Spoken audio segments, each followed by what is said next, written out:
Hello दोस्तों, स्वागत है आपका एके ऑनलाइन क्लासेस के अंदर। और इसमें अपने रीड पार्ट सेकंड साइंस जो स्ट्रीम है उसके अंदर अपने केमिस्ट्री टॉपिक को डिस्कस कर रहे थे।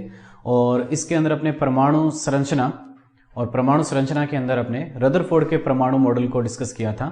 और रदरफोर्ड के परमाणु मॉडल में क्या क्या अपने को कमियां देखने को मिली थी, उन कमियों को भी अपने डिस्कस कर चुके हैं। इसके बाद में रदरफोर्ड के परमाणु मॉडल के बाद में आज अपने एक नया मॉडल यहां पर डिस्कस करते हैं। और नया मॉडल होगा हमारा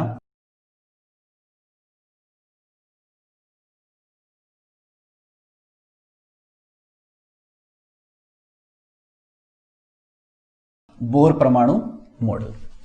ठीक है, तो आज का जो टॉपिक रहेगा वो बोर परमाणु मॉडल के ऊपर रहेगा। बोर परमाणु मॉडल के अंदर क्या क्या अपने को मेन बातें देखने को मिली। सबसे पहले यहां पर बोर परमाणु मॉडल के बारे में कहते हैं। उन्होंने कहा अपने को कि फर्स्ट जो इसमें अपने बात कहते हैं कि जो इलेक्ट्रॉन है, उन्होंने कहा कि जो इलेक्ट्रॉन निश्चित वर्ताकार पथ में घूमते हैं। ठीक है, तो अब आप कहोगे कि जी रदरफोर्ड के परमाणु मॉडल में भी यही चीज कही गई थी कि वर्ताकार पथ में घूमते हैं इलेक्ट्रॉन। लेकिन इसमें जो मेन बात अलग जो करता है इसको रदरफोर्ड के परमाणु मॉडल से, वो बात अपने को यहां पर ये अलग करती है कि इसने कहा कि जो इलेक्ट्रॉन है वो एक निश्चित वर्ताकार पथ में घूमता है। निश्चित वर्ताकार पथ से मतलब जो हमारा क्या रहेगा, इसमें कह रहा है कि जैसे ये हमारा जो नाभिक रहा और नाभिक में अपने कहा कि संपूर्ण धनावेश जो केंद्रित रहता है, या जो नाभिक में जो धनावेश है प्रोटॉन या जो न्यूट्रॉन है वो रहेंगे इसके अंदर। इसके बाद में इसमें अपने जो कहा कि जो इलेक्ट्रॉन का जो पथ है वो एक निश्चित है।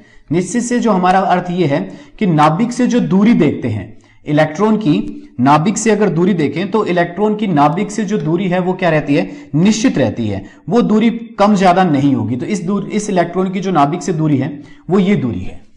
ठीक है, तो यहां पर एक निश्चित वर्ताकार पथ की बात करता है कि इलेक्ट्रॉन सदैव एक निश्चित वर्ताकार पथ में ही क्या करता है, चक्कर लगाता है या घूमता है। अब वो निश्चित वर्ताकार पथ कौन सा होगा इलेक्ट्रॉन का, जिसके अंदर इलेक्ट्रॉन घूमेगा या जिसके अंदर इलेक्ट्रॉन रहेगा। उसके लिए उसने कहा कि जब इलेक्ट्रॉन का जो कोणीय संवेग है, दूसरी बात इसमें जो अपने पास मेन बात आती है वो कहता है कि कौन सा वर्ताकार पथ इसका निश्चित होता है। इसके लिए उन्होंने कहा कि जब इलेक्ट्रॉन के लिए क्या हो जाएगा कि उसका जो कोणीय संवेग है, कोणीय संवेग से जो हमने अर्थ निकाला है वो एंगुलर मोमेंटम से अपने यहां पर मतलब निकालना चाहते हैं। कोणीय संवेग, कोणीय संवेग मतलब mvr इक्वल nh अपॉन 2π। कोणीय संवेग से मतलब क्या लिया गया है, mvr इक्वल nh अपॉन 2π से मतलब लिया गया है कि जब उसका कोणीय संवेग, संवेग क्या होता है, मोमेंटम m गुणा v क्या कहा जाता है, संवेग कहा जाता है। और कोणीय, जब इसके अंदर रेडियस की अगर अपने बात कर लेते हैं तो ये क्या बन जाता है, कोणीय संवेग बन जाता है। तो कहते हैं कोणीय संवेग का जो मान है nh अपॉन किसके इक्वल आ जाता है, 2π के इक्वल आ जाता है। ठीक है, तो उसी वर्ताकार पथ में यहां पर इलेक्ट्रॉन क्या करता है, घूमता है। ठीक है, तो यहां पर अपने कोणीय संवेग के बारे में बात की। अब इन्होंने क्या किया कि जो इलेक्ट्रॉन है उस इलेक्ट्रॉन के लिए इसने कहा कि निश्चित वर्ताकार पथ, और उन निश्चित वर्ताकार पथों को यहां पर ये नाम भी देता है। नाम क्या देता है कि उन निश्चित वर्ताकार पथों को इन्होंने क्या कहा कि जैसे ये निश्चित वर्ताकार पथ है, इस निश्चित वर्ताकार पथों को ये कहता है यहां पर ऊर्जा स्तर, या इन्हें कहा जा सकता है कक्षा, या इन्हें कहा जा सकता है कक्ष, या इन्हें कहा जा सकता है कोश। ठीक है, तो ऊर्जा स्तर, कक्षा, कक्ष या कोश के नाम से इन्हें जाना जाता है। और इन निश्चित वर्ताकार पथों को यहां पर जो नाम दिया गया, जैसे इसको पहले को अपने नाम देते हैं K, दूसरे को L, तीसरे को अपने M दे देते हैं। इससे आगे जो रहता है अपने पास, जैसे M से आगे जो रहेगा उसको अपने नाम दे देंगे यहां पर N। तो K, L, M, N ये क्या है, इसके निश्चित वर्ताकार पथ है। तो इन्होंने दो बातें कही। पहली बात तो ये कहता है कि इलेक्ट्रॉन एक निश्चित वर्ताकार पथों में घूमता है, और उन निश्चित वर्ताकार पथों को इन्होंने नाम भी दिया। वो नाम क्या दे दिया, K, L, M, N, ये इनको नाम से प्रदर्शित करता है। दूसरी बात इन्होंने यहां पर मेन बात कही कि किसी भी कक्ष के अंदर जो इलेक्ट्रॉन है, अधिकतम इलेक्ट्रॉन की जो संख्या है वो कितनी हो सकती है। तो अधिकतम इलेक्ट्रॉन की संख्या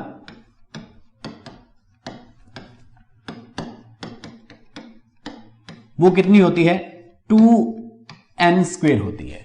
तो किसी भी कक्ष के अंदर अधिकतम इलेक्ट्रॉन की जो संख्या होगी वो अधिकतम इलेक्ट्रॉन की संख्या क्या होती है, 2n स्क्वायर होती है। और यहां पर जो n का जो मान है वो n का मान कितना हो सकता है, 1 2 3, या इस तरह से अपने इन्फिनिटी के रूप में चलेगा ये। मतलब यहां पर n कह सकते हैं कि n सदैव क्या रहता है, n का जो मान है वो सदैव क्या रहता है अपने पास, पूर्णांक होता है।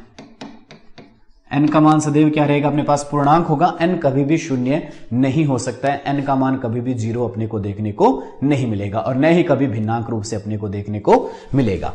अब ये कौन कौन से हो सकते हैं, जैसे अपने पास यहां पर बात करें तो n का मान अपने जैसे k l m n ये जो कोशों की बात कर रहे हैं, तो सबसे पहले जैसे अपने पास k कोश है, फिर l, फिर कौन सा हो गया m, फिर कौन सा हो गया n।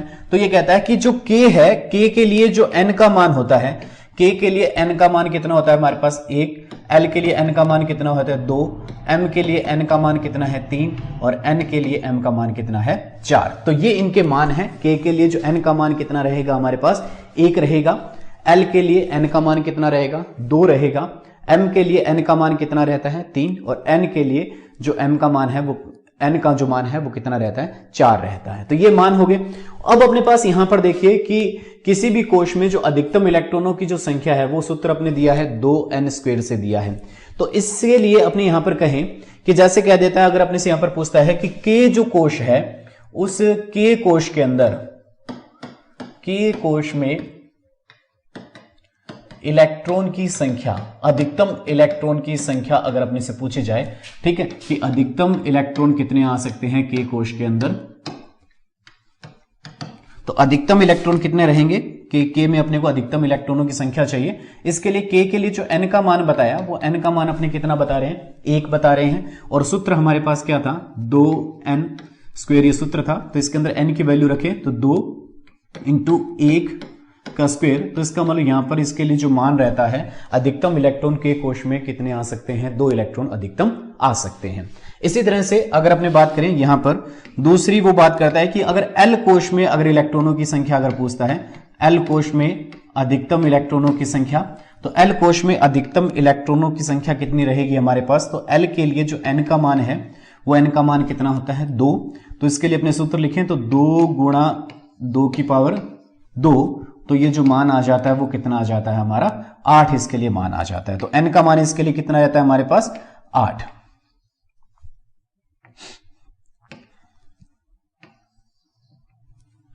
ठीक है, तो इस तरह से विभिन्न कोशों में जो अधिकतम इलेक्ट्रॉनों की संख्या को ज्ञात किया जा सकती है। अब यहां पर जैसे अगर अपने क्वेश्चन ये दे दिया जाए कि किसी भी कोश में या किसी कोश में न्यूनतम इलेक्ट्रॉन कितने हो सकते हैं या अधिकतम न्यूनतम इलेक्ट्रॉनों की संख्या कितनी हो सकती है, तो न्यूनतम अगर इलेक्ट्रॉन पूछे जाएं तो न्यूनतम इलेक्ट्रॉन हमारे पास किसी भी कोश के अंदर अगर अपने को ज्ञात करने हो तो न्यूनतम इलेक्ट्रॉन कितना हो सकता है, 1 हो सकता है। कैसे हो सकता है कि सबसे छोटा परमाणु कौन है, हाइड्रोजन है, और हाइड्रोजन के लिए बात करें तो ये इसके लिए नाभिक हो गया और ये इसका k कोश हो गया, और इस k कोश में इलेक्ट्रॉनों की संख्या कितनी है, 1 है। ठीक है, इसका जो इलेक्ट्रॉनिक विन्यास है वो इलेक्ट्रॉनिक विन्यास क्या रहता है, 1s1 रहता है। तो 1s1 रहने के कारण से किसी भी कोश में जो न्यूनतम इलेक्ट्रॉन है वो कितना रह सकता है, 1 रह सकता है। तो यहां पर इसने कही पहली बात कि एक निश्चित वर्ताकार पथ में इलेक्ट्रॉन चक्कर लगाएगा, और वो निश्चित वर्ताकार पथ कौन सा होगा, जब इसका एंगुलर मोमेंटम, जब कोणीय संवेग का जो मान है उस कोणीय संवेग के मान के लिए अपने कह दिया कि कितना होना चाहिए इसका कोणीय संवेग का जो मान है, mvr का जो मान है वो किसके इक्वल हो जाए, nh/2π के इक्वल हो जाता है। उस कक्ष में इलेक्ट्रॉन यहां पर क्या करता है, चक्कर लगाता है। अब इसमें बात करें कि ये जो सूत्र अपने लिया है कौन सा, mvr इक्वल nh/2π जो सूत्र ले रहे हैं उस सूत्र में m क्या चीज है, तो m है इलेक्ट्रॉन का मास या इलेक्ट्रॉन का द्रव्यमान, v इलेक्ट्रॉन का वेग है, r इलेक्ट्रॉन की नाभिक से दूरी है। ठीक है, और इसके अलावा हमारे पास जो n है, n हमारे पास कोश की संख्या को प्रदर्शित कर रहा है, h यहां पर हमारे पास प्लांक स्थिरांक है, प्लांक कांस्टेंट है। ठीक है, h का जो मान है 6.626 गुणा 10 की पावर -34 जूल सेकंड इसका मान रहता है, H का मान। और पाई जो है उस पाई का मान अपने को पता है कि पाई कितना है, तो पाई अपने कह देते हैं 3.14 या इसको बोल देते हैं अपने 22/7 इसके मान को अपने यहां पर निर्धारित कर देते हैं। m इलेक्ट्रॉन का मास हो गया। अब इलेक्ट्रॉन का जो मास है वो मास भी हमारे पास निश्चित है। मास कितना होता है इलेक्ट्रॉन का, तो अपने कह देते हैं इलेक्ट्रॉन के मास के लिए इसकी जो वैल्यू अपने निर्धारित की गई थी वो कितनी की थी, 9.1 गुणा 10⁻28 ग्राम इसकी वैल्यू बताई थी। ये आपने इसको कहा था 9.1 गुणा 10⁻31 किलोग्राम इसकी वैल्यू को अपने निर्धारित किया था। तो अपने ग्राम में इसकी वैल्यू को लेते हैं।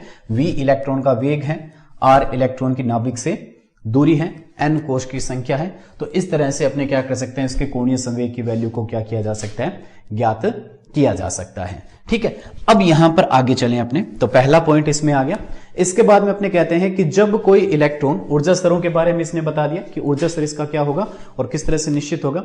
अब अपने बात करें कि ये जैसे अपने पास इलेक्ट्रॉन था, ये जो परमाणु था, ये परमाणु का नाभिक हो गया और इस परमाणु के नाभिक के बाद में ये हो गया हमारे पास ऊर्जा स्तर। ठीक, अब हमारे पास क्या देखने को मिला हमें कि ये जो इलेक्ट्रॉन है, इस इलेक्ट्रॉन ने क्या की, ऊर्जा का अवशोषण किया। तो इलेक्ट्रॉन जब ऊर्जा का अवशोषण करता है तो ऊर्जा का अवशोषण करके ये इलेक्ट्रॉन निम्न ऊर्जा स्तर से उच्च ऊर्जा स्तर में चला जाता है। इलेक्ट्रॉन जब भी क्या करता है, अपने कहें कि इलेक्ट्रॉन ऊर्जा का अवशोषण कर, हमने कहा कि निम्न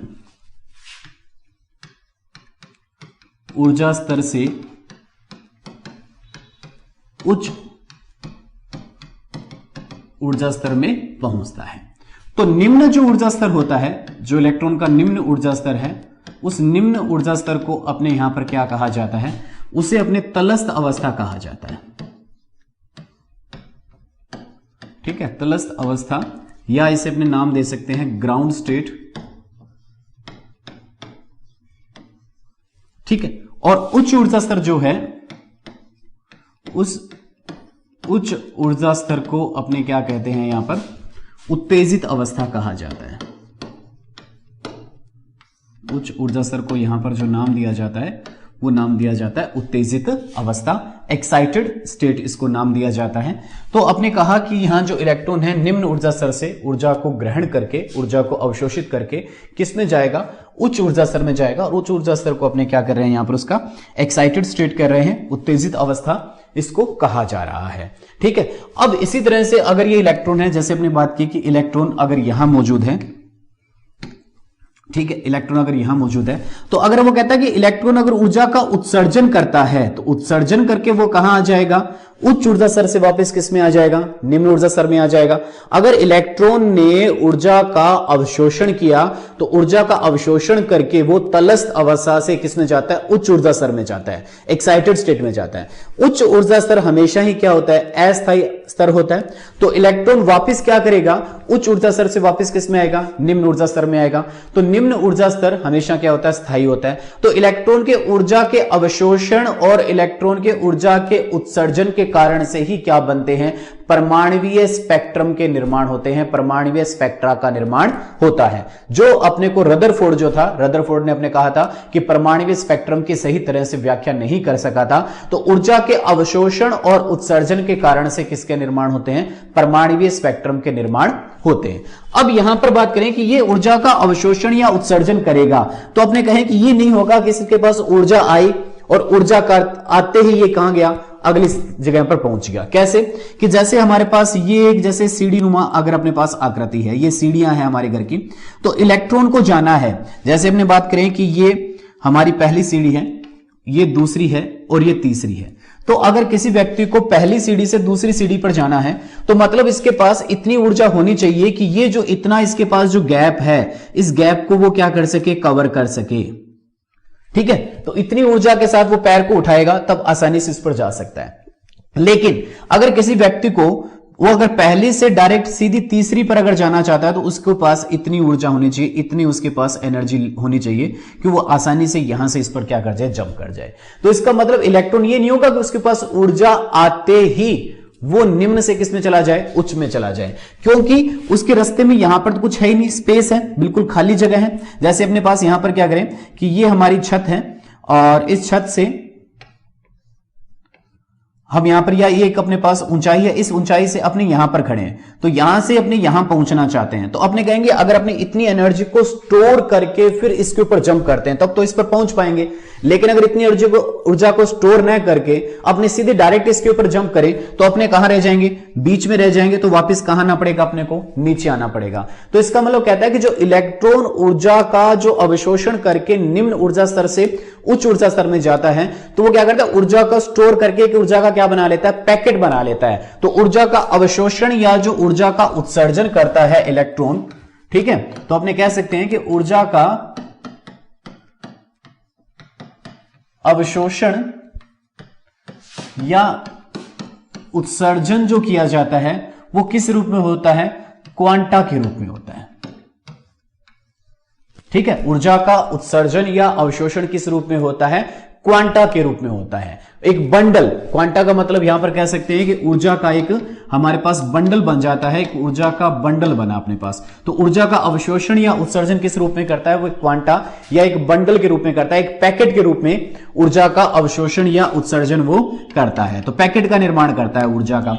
अब यहां पर कई लोग कहते हैं फोटोन, ठीक है, तो कई जगह अपने यहां पर क्लासों में अपने पढ़ा हुआ है कि फोटोन और क्वांटा को एक ही चीज बताया जाता है। तो फोटोन और क्वांटा क्या चीज होती है, अलग चीज होती है। कैसे, अपने पास बात करें कि फोटोन हमारे पास एक कण होता है, फोटोन क्या चीज है, एक कण है, जबकि क्वांटा क्या चीज है, एक माप है। ठीक है, अपने क्वांटा क्या चीज है, तो क्वांटा के बारे में अपने कह सकते हैं एक माप है, किसकी, ऊर्जा की।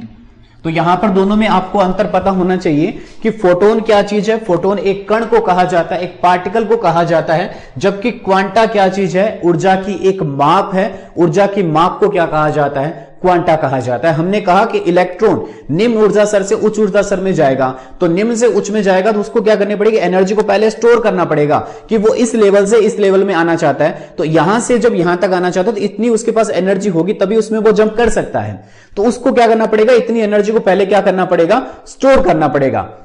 तो जब भी कोई अपने यहां पर जंप करते हैं तो जंप करने के लिए अपने पहले पीछे हटकर एनर्जी को क्या करते हैं, स्टोर करते हैं, और एनर्जी को स्टोर करने के बाद में अपने क्या करते हैं, जंप करते हैं। तो इसी तरह से इलेक्ट्रॉन भी यही चीज करता है कि वो निम्न ऊर्जा स्तर से जब उच्च ऊर्जा स्तर में पहुंचता है तो वो क्या करता है, पहले एनर्जी को स्टोर करता है। और वो यहां पर यह कहा गया है कि जो ऊर्जा का जो स्टोरेज है वो ऊर्जा का स्टोरेज किस रूप में होता है, क्वांटा के रूप में होता है। क्वांटा या एक बंडल के रूप में ऊर्जा का वो क्या किया जाता है, स्टोर वहां पर किया जाता है। ठीक है, तो ये अपने बात की कि ऊर्जा का स्टोर किस रूप में करता है बोर्न के परमाणु मॉडल के अंदर। इसके बाद में यहां पर कहते हैं कि जैसे दो हमारे पास, ये जैसे हमारा नाभिक है और इस नाभिक से ये हमारा पहला ऊर्जा स्तर है और ये दूसरा ऊर्जा स्तर है।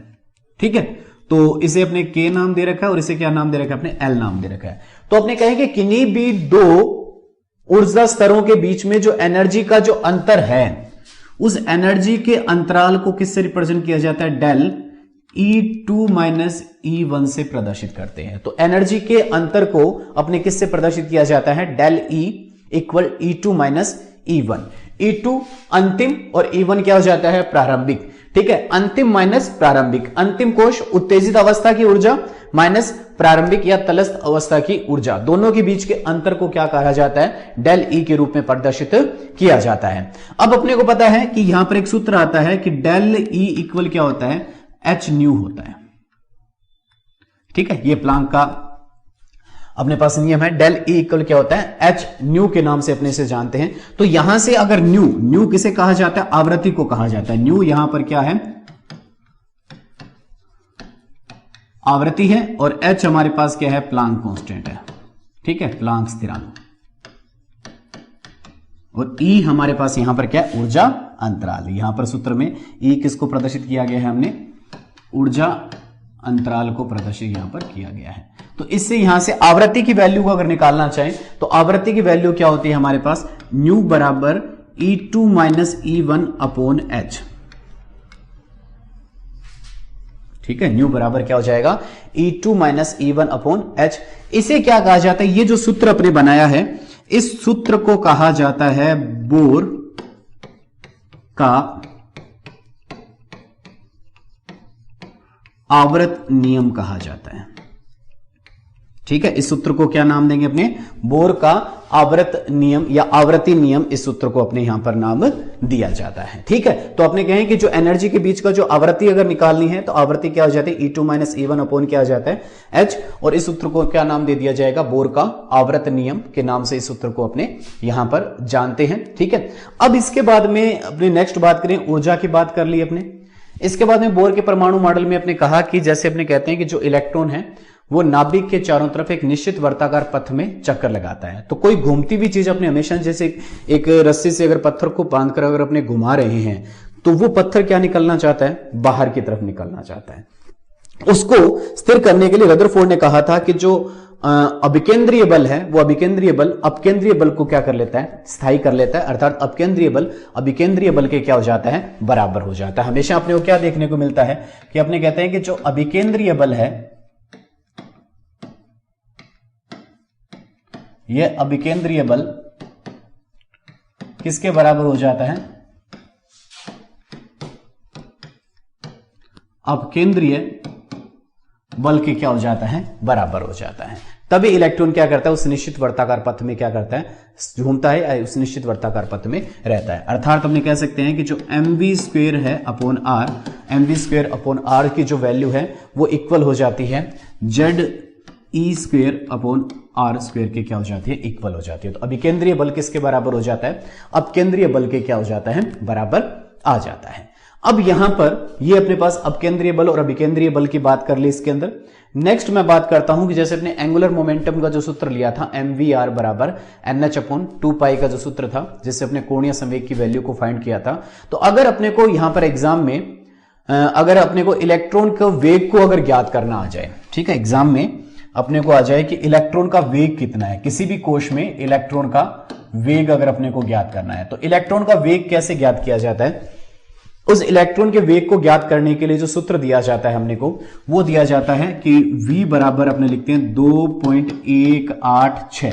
इलेक्ट्रॉन को वेग ज्ञात करने के लिए क्या जाता है 2.186 गुणा 10 की पावर 8 इंटू अपने यहां पर ले लेते हैं इसको z अपॉन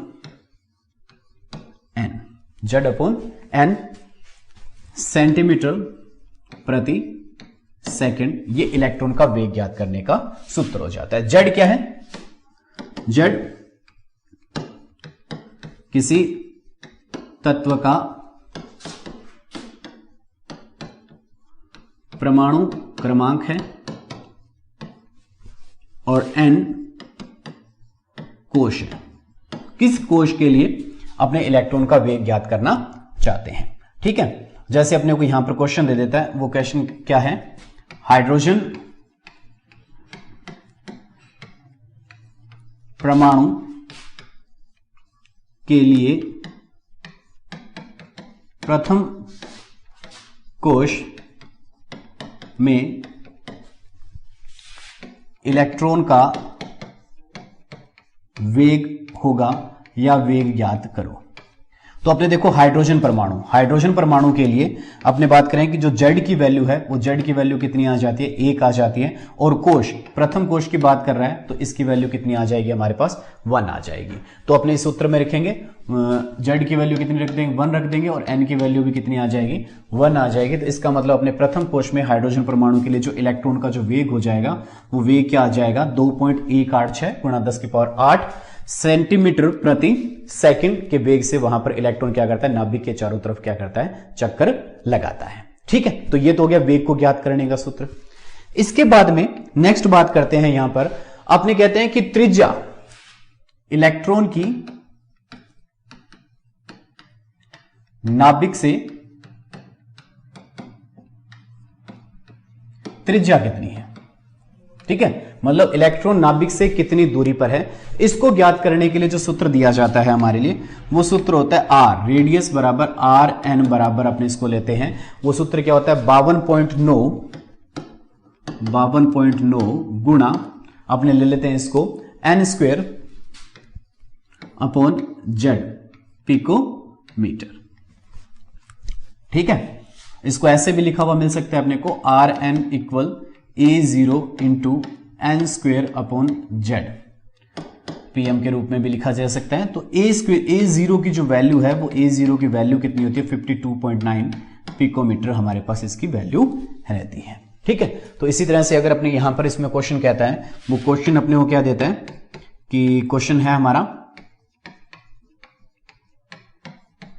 हाइड्रोजन परमाणु के लिए प्रथम कोश में उपस्थित इलेक्ट्रॉन की त्रिज्या ज्ञात करो, या त्रिज्या है, आपको ऑप्शन दे देता है वहां पर। अब यहां देखें अपने इस सूत्र के अंदर जो n है, n यहां पर किस चीज को प्रदर्शित कर रहा है, n यहां पर कोश को प्रदर्शित कर रहा है। z क्या चीज आ रही है हमारे पास, इसका परमाणु क्रमांक है। ठीक है, तो z किसको प्रदर्शित कर रहा है, परमाणु क्रमांक को प्रदर्शित कर रहा है। तो अब इस सूत्र के अंदर अपने वैल्यू रखें, तो वैल्यू हमने क्या रखेंगे, देखिए n की वैल्यू अपने को, देखिए यहां पर जो n की वैल्यू है वो n की वैल्यू इस सूत्र के अंदर हमारे पास कितनी आ रही है, अपने कहा है प्रथम कोश, तो n की वैल्यू अपने ले ली यहां पर 1 स्क्वायर के रूप में ले ली, और z की वैल्यू भी कितनी आ गई हमारे पास 1 आ गई।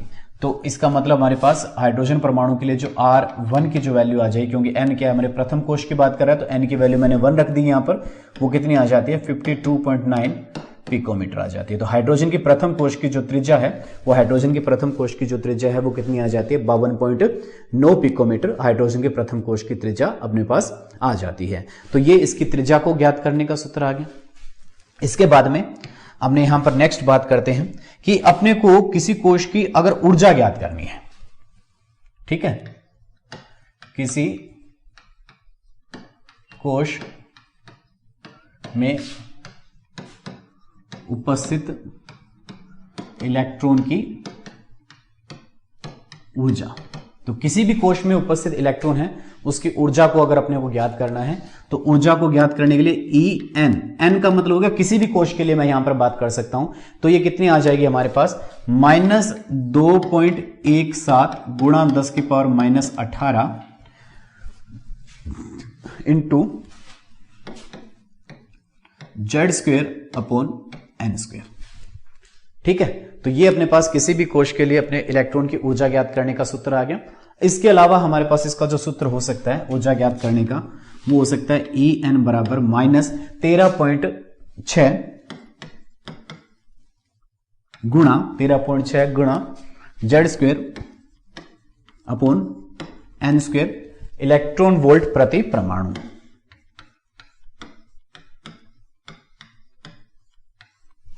ठीक है, तो ये किसी भी कोश में अपने इलेक्ट्रॉन की ऊर्जा ज्ञात करने के लिए हमारे पास क्या आ गया, सूत्र आ गया। और इस सूत्र में अपने यहां पर बात कर सकते हैं कि जो जेड है वो जेड किसको प्रदर्शित कर रहा है, वही अपने पास परमाणु क्रमांक को प्रदर्शित कर रहा है। एन किसको बात कर रहा है, वो कोश की संख्या की बात कर रहा है। ठीक है, तो यहां पर अपने को क्वेश्चन दे देता है, वही सेम क्वेश्चन, हाइड्रोजन परमाणु के प्रथम कोश में उपस्थित इलेक्ट्रॉन की ऊर्जा ज्ञात करो या ऊर्जा होगी, और अपने को यहां पर 4 ऑप्शन दे देता है, ए बी सी डी, अपने को 4 ऑप्शन दे दिए जाए। तो अपने को अगर ज्ञात करना चाहता है तो अपने जैसे यहां पर जेड की वैल्यू हाइड्रोजन परमाणु के लिए, जो जेड की वैल्यू रहती है वो कितनी रहती है 1, तो 1 का स्क्वायर कर देंगे, और प्रथम कोश की बात कर रहा है तो अपने क्या कर देंगे यहां पर फिर 1 का स्क्वायर कर देंगे। इसके लिए हाइड्रोजन परमाणु के लिए जो प्रथम कोश की जो ऊर्जा रहेगी वो -13.6 इलेक्ट्रॉन वोल्ट प्रति परमाणु के रूप में अपने पास ऊर्जा आ जाती है। तो ये हाइड्रोजन परमाणु के प्रथम कोश के लिए अपने ऊर्जा ज्ञात कर ली, -13.6 इलेक्ट्रॉन वोल्ट प्रति परमाणु के रूप में अपने इसकी ऊर्जा ज्ञात कर सकते हैं। तो इस तरह से किसी भी कोश में अपने कितनी इसकी इलेक्ट्रॉन की जो ऊर्जा है वो अपने यहाँ पर ज्ञात किया जा सकता है। तो इलेक्ट्रॉन का वेग ज्ञात कर सकते हैं, इलेक्ट्रॉन की नाभिक से त्रिज्या को ज्ञात किया जा सकता है, और इसके अलावा अपने यहाँ पर ज्ञात कर सकते हैं कि उसकी ऊर्जा कितनी है, और दो कोशों के बीच के ऊर्जा अंतराल को भी ज्ञात किया जा सकता है। जैसे अपने किसी एक कोश की ऊर्जा को ज्ञात कर लिया, इसके बाद दूसरी कोश की ऊर्जा को ज्ञात करना चाहते हैं, तो दोनों के बीच के ऊर्जा अंतराल को ज्ञात करना है, तो सूत्र क्या बन जाएगा, E2 माइनस E1 के रूप में अपने यहाँ पर इसको ज्ञात किया जा सकता है। जैसे अपने किसी एक कोश जैसे प्रथम के लिए ज्ञात की थी, इसी तरह से अपने किसके लिए ज्ञात कर सकते हैं, दूसरे कोश के लिए ज्ञात कर सकते हैं। तो नाभिक से जो स्थित जो दो कोश हैं, पहले और दूसरे कोश के बीच की जो ऊर्जा है, जैसे K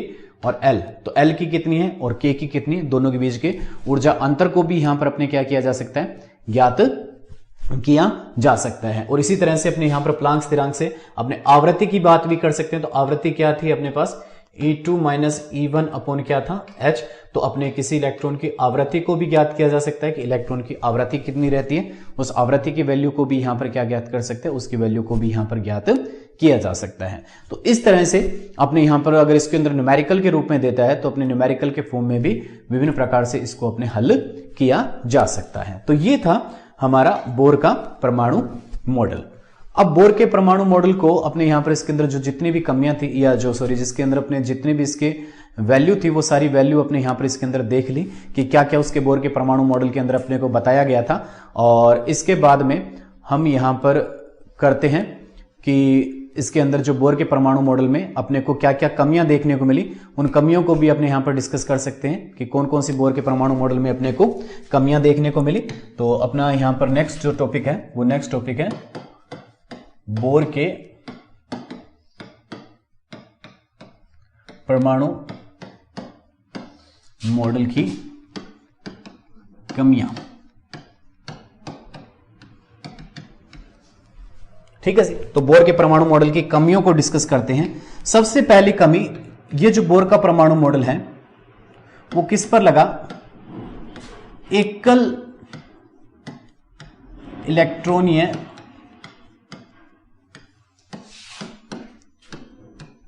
परमाणुओं पर, मतलब जिनके पास सिर्फ एक ही इलेक्ट्रॉन है। जैसे अपने बात कर सकते हैं हाइड्रोजन की बात कर सकते हैं, हीलियम की बात कर सकते हैं तो हीलियम पर +1 चार्ज लगा देंगे, लिथियम की बात कर सकते हैं तो लिथियम पर +2 चार्ज लगा देंगे। इसी तरह से बेरिलियम की बात कर सकते हैं तो बेरिलियम पर अपने +3 चार्ज लगा देंगे। तो जिनके अंदर एक ही इलेक्ट्रॉन मौजूद है, उनके लिए ही अपने इस मॉडल को लागू किया जा सकता है, बोर के परमाणु मॉडल को लागू किया जा सकता है। दूसरी बात यहां पर बात करें तो आपने कहा कि अणुओं की जो आकृति है, परमाणुओं की आकृति के बारे में तो ये बताता है, लेकिन अणुओं की आकृति कैसी होती है, परमाणु संयोजित होकर जब अणु का निर्माण करते हैं, तो संयोजित होकर जब अणु का निर्माण करेंगे तो उन अणुओं की आकृति कैसी होगी, इसके बारे में यह स्पष्टता नहीं लाता है। ठीक है।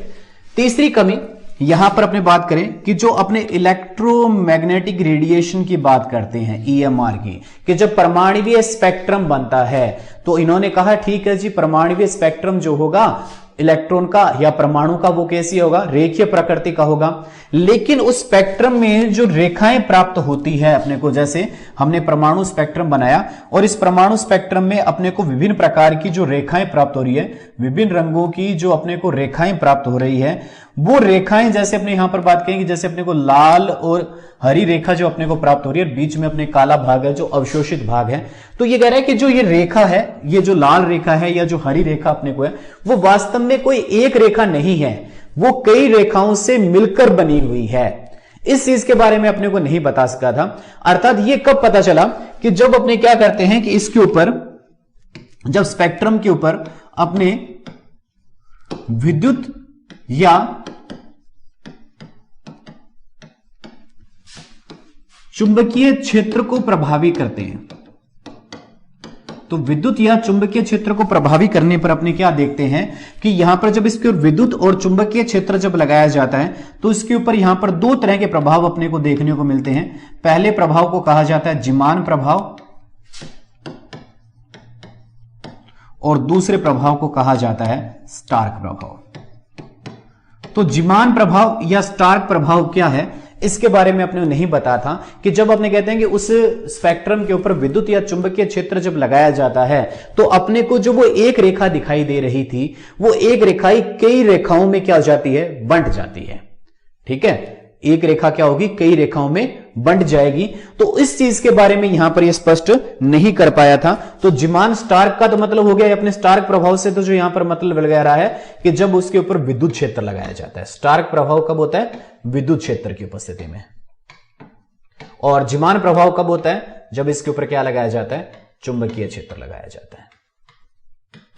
तो अपने कहें कि विद्युत और चुंबकीय क्षेत्र लगाने पर वो जो चुंबकीय जो अपने को स्पेक्ट्रम में जो रेखाएं थी वो एक रेखाएं कई रेखाओं में क्या हो जाती है, विभक्त हो जाती है, अर्थात उन रेखाओं का विपाटन हो जाता है। उस विपाटन को यहां पर नहीं समझा पाया था, अर्थात दो तरह के प्रभाव आया हमारे सामने, एक तो जीमान प्रभाव आया और दूसरा कौन सा प्रभाव आया, स्टार्क प्रभाव। जीमान प्रभाव का क्या होता है कि जब अपने स्पेक्ट्रम पर चुंबकीय क्षेत्र लगाते हैं तो वो रेखा विपाटित होती है, उसे अपने जीमान प्रभाव कहते हैं। और जब उस रेखा के ऊपर अपने विद्युत क्षेत्र लगाते हैं तो विद्युत क्षेत्र लगाने पर अगर वो रेखा विपाटित हो रही है तो उसे क्या कहा जाता है, स्टार्क प्रभाव कहा जाता है। तो इस तरह से हमने बोर के परमाणु मॉडल को कंप्लीट किया और बोर के परमाणु मॉडल में अपने को क्या क्या कमियां देखने मिली थी उन कमियों को भी डिस्कस कर लिया। Thank you.